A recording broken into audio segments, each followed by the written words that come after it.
Next question आहे, a shopkeeper represent the data of his sale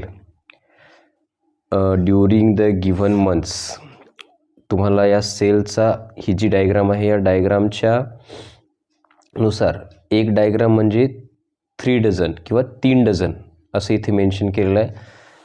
प्रश्न विचारलेला आहे, if cost of 1 dozen article is ₹150 then compute the total size in for the months of February and April. तर तुम्हाला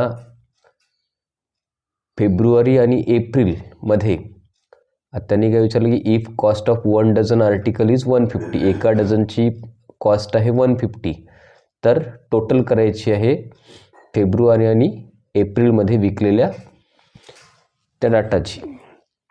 तर आपल्याकडे इथे information आहे, डाटा दिलेला आहे. फेब्रुवारीमध्ये आहे 1 2 3 4 आहेत. हे 4मध्ये आपण एप्रिलचे ॲड करायचे आहेत. 4 + 2 झाले 6 आणि एक ही डायग्राम म्हणजे 3 डझन आहेत, तर 6 3 जा 18 डझन झाले आणि एक डझन म्हणजे आहे 150. तुम्हाला इथे करायचं आहे